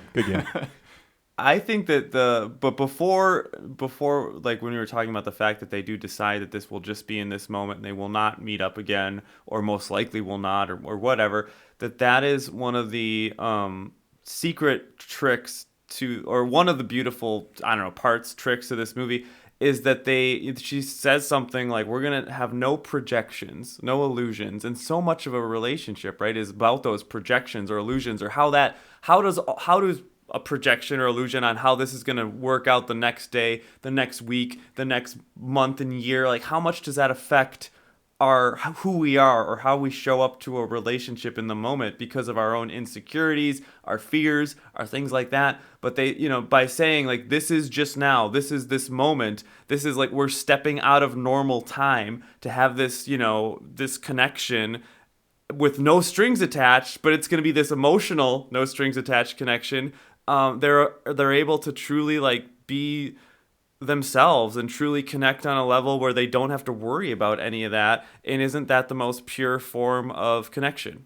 And I mean, it even grows and grows and grows because they are having these, very adult conversations, being very realistic about how this is going to go going forward. But then after the of course I want to see you again, and they start negotiating the timetable to see each other. 5 years.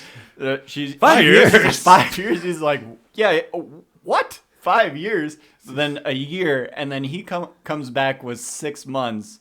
I think if she would have been 3, he'd been a month. He would have been I'll get on this train. 2 weeks. Yeah, actually, screw this plane ticket. I'm staying right here. I'm bringing up my Trivago account to get a new flight already. It'd be like the Script song, "The Man That Can't Be Moved." What? It's a great song. The Script? Yeah, there's a band called The Script. Okay. They have a song that was on the radio for a while called "The Man Who Can't Be Moved." Okay. It's the entire song is about a man who appears to be homeless, but he's waiting in the spot that he first met his true love. Oh, nice. and waiting for her to come back. It's like that dog that met the guy on the train every single day. You should seen that movie. Waiting.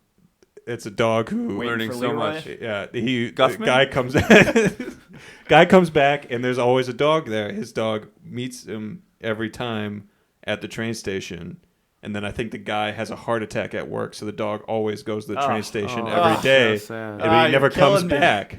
It's a very sad movie, but very good. And they built a statue of the dog at that train station because it's based on a true story. Wow. If I ever took Ciara to a train station, she'd be on the train and I'd be walking away. You do a little There Will Be Blood? Get on the train, HW. Let's go. Dad! I've got to be going my way. That's how I'd white fang her. You'll be taken care of. I've got to attend to business. I'm just picturing Ciara just running down the train, like as you're running through the. Get away. I'll see you later, boy. But then we get to the full-on heartfelt goodbye. Say goodbye. Bye. Goodbye. Over. Later. Later. Peace. But it's a callback. It's it's great. a callback. And it's very, French, American. Yeah. The way that they would talk to their friends and such. And it's, I mean, if you're not in your feels at that moment, I don't know what to do. And then she gets on the train, and he walks away. Yeah. And then he's on the bus, and then he's in the airport, and she's still on the train. And they smile to each other. And it's 1995, and at this point, we wouldn't know if they ever saw each other again. That's it. So if you, without the context of the other movies, I know this is almost impossible. What side do you land on? Do they see each other after 6 months? So someone else had said this before of like, if you're a cynic, you assume they don't. If you're an optimist or romantic, you assume they do. I think, I don't know. I don't think it's painted by sunset. But I even told my significant other, I was like, I think in this scenario, I think no matter what, the guy's going to show up. It's going to be on whether the girl shows up or not. I wholly agree. Yeah.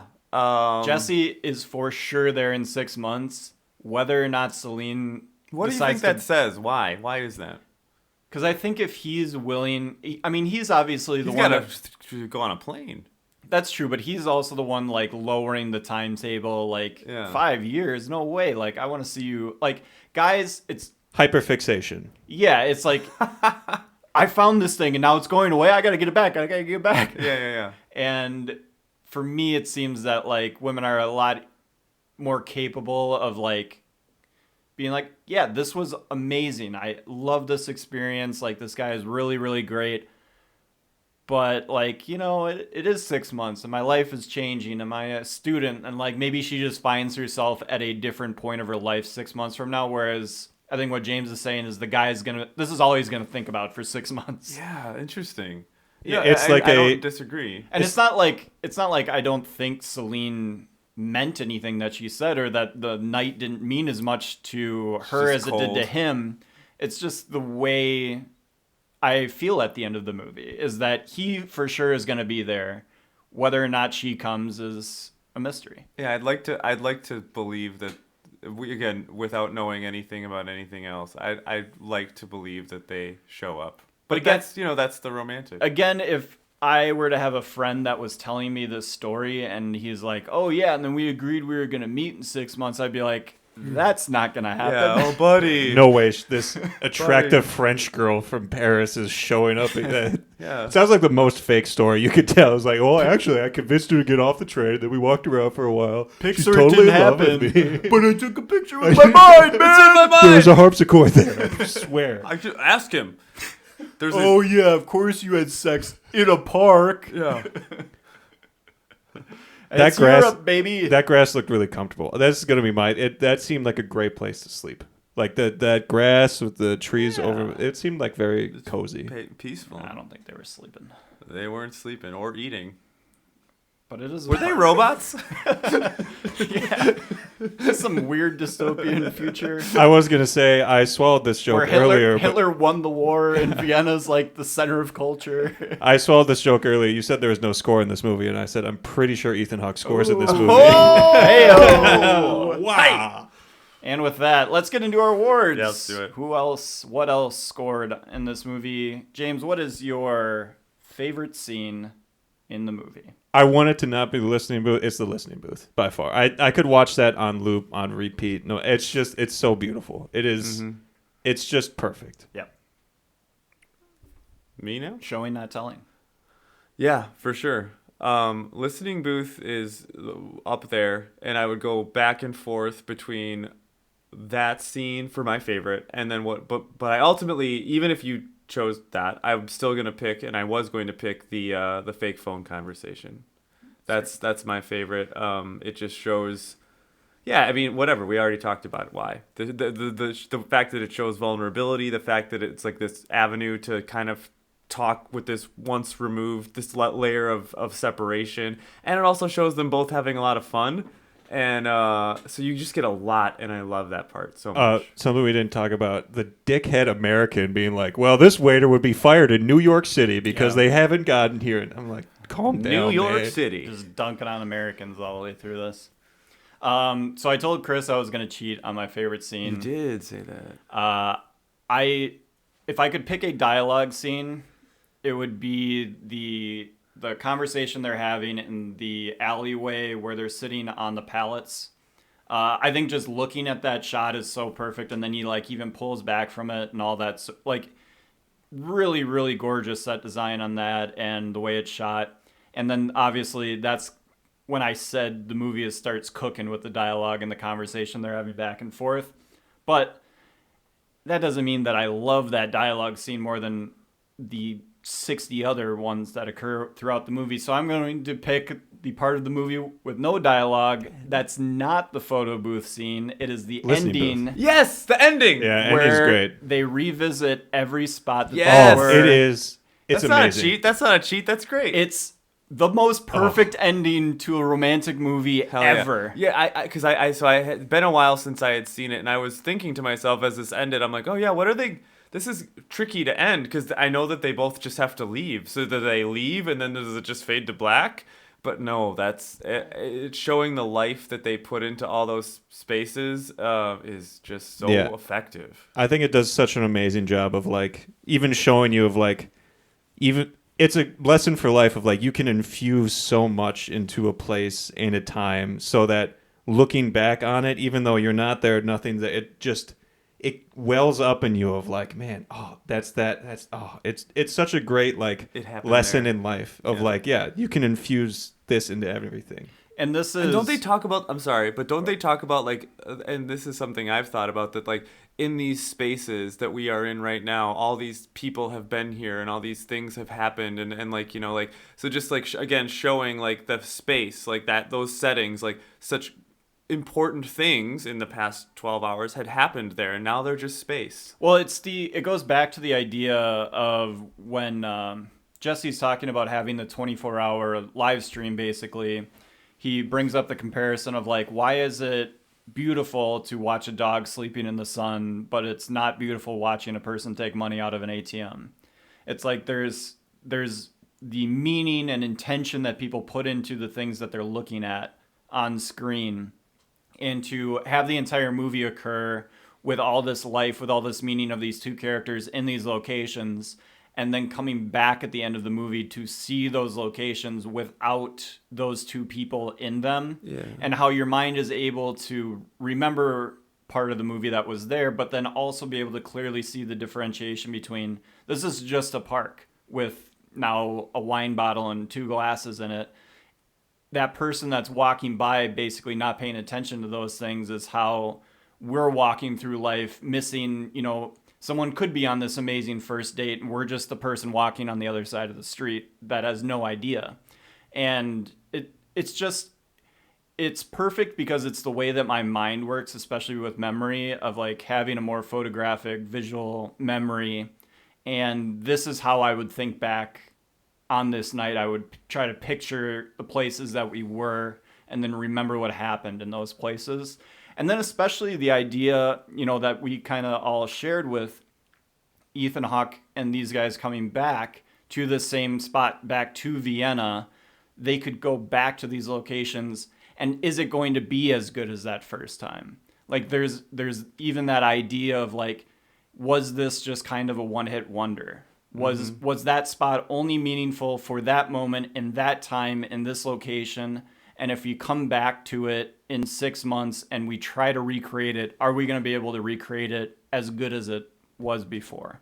Yeah, I think also with it being Vienna, with it being a European city, you get, especially as someone who thinks about history and time, and even when he's talking about his souls, they shared moments in those streets. Yeah. And for hundreds and hundreds and hundreds and hundreds of years, people have been sharing moments of like, there you can see that, like what you were talking about, the souls, the energy, the everything in there.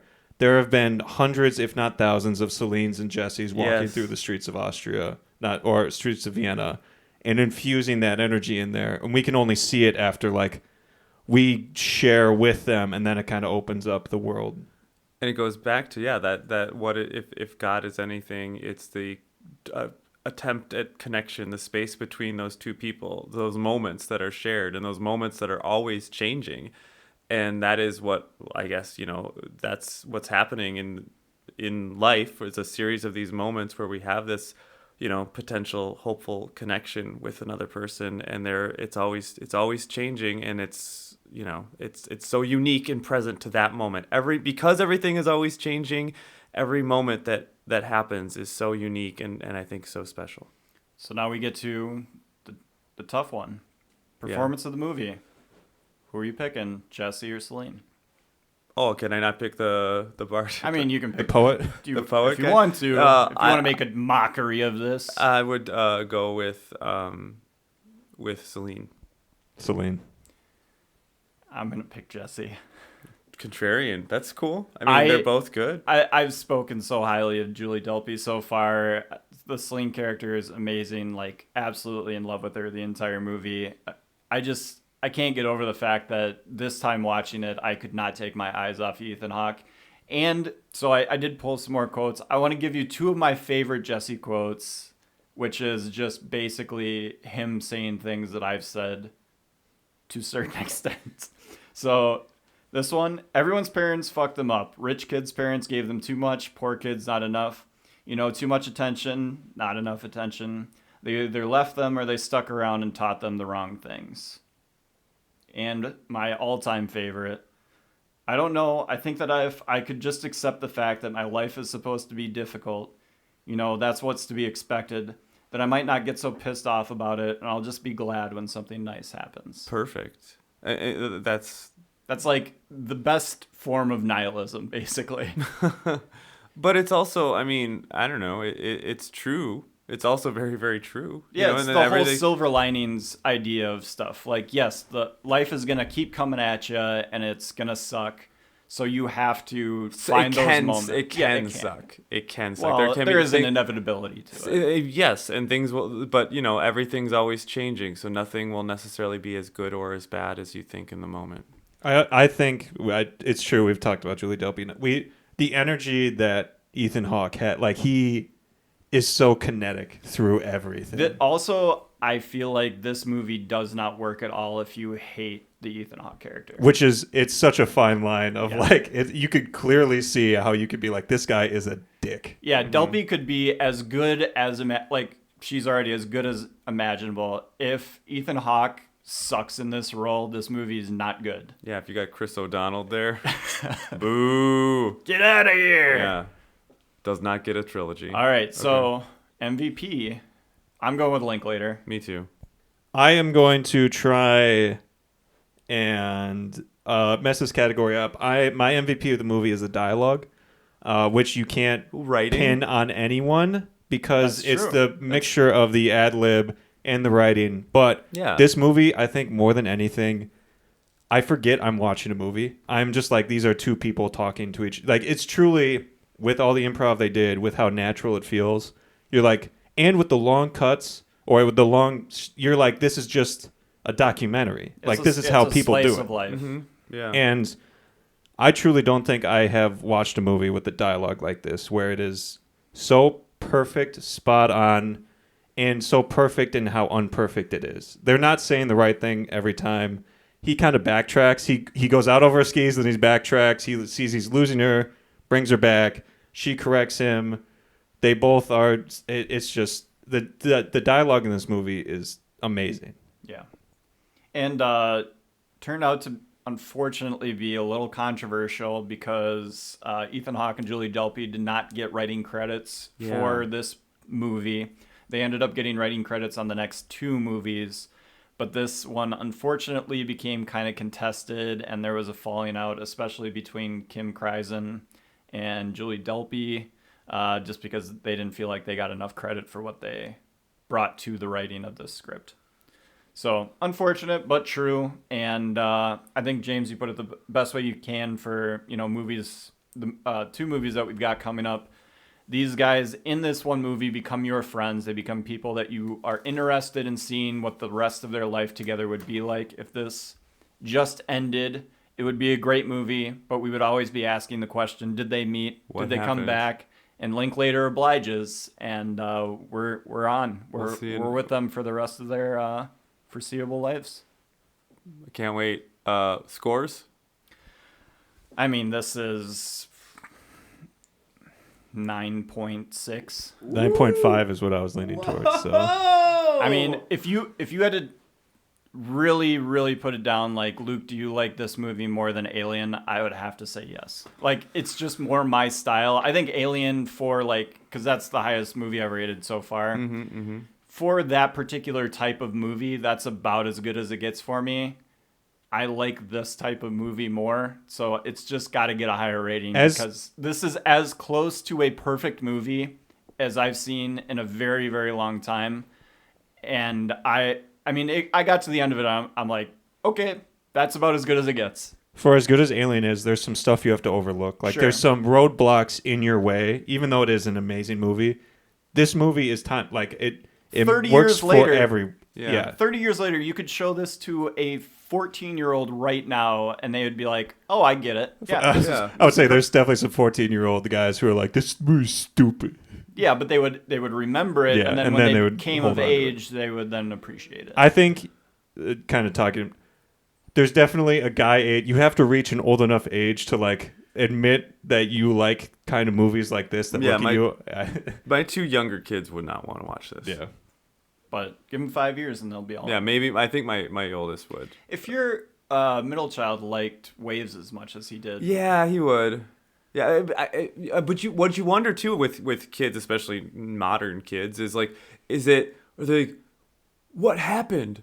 Like, they just talked for not, like, that's like kind of an idea that might be like a lot. 2 more movies to watch, baby. Yeah, we'll see. Yeah, I like it stands the test. Cell phones ruin this movie. Yeah, like if they both have phones, this movie doesn't work. Fun fact: I left my phone in the car and didn't even realize it until this movie was over. Yeah. So that's a true sign. Yeah, we were just locked in, and after it was all done, I was like, oh yeah, I don't even know, it was not even by me. Which speaks to my MVP, the dialogue. Like, you can't look at your phone anytime. No. Rebecca 2 days later, in normal conversation, without realizing she was quoting the movie, was doing the men lose their hearing and women lose their hearing at the same rate, so that they stop listening to each other by the end of their relationships. And I was like, looking at her, I did the Leo point, and she goes, oh yeah, that's from the movie. I will give it an 8.8, which I love it. It's great. I don't know, like, I think it's great. I don't even know James what I love more than you. Or Hopeless Romantics, the Shazer Boys. I mean, I think I am too, but I mean, whatever. I could. It's 9, whatever. We're saying it's really, really good. Yeah. I don't know I don't think I'm as dialed into my rankings, quite honestly. Like, I think there's things I can rank something a certain way to be like, this is really, really good, and I don't know. I think also this is something that I revisited just recently, and I knew about it, but like, how this like permeates in my mind going forward, I think, maybe might tell how effective this is with me in the long haul, because I don't know, I was like in my early 20s when I watched this for the first time, and so there's a lot to think about, and I'm still in the process. But great movie. Great movie. Excited to get into the next two. We've got Before Sunset coming up.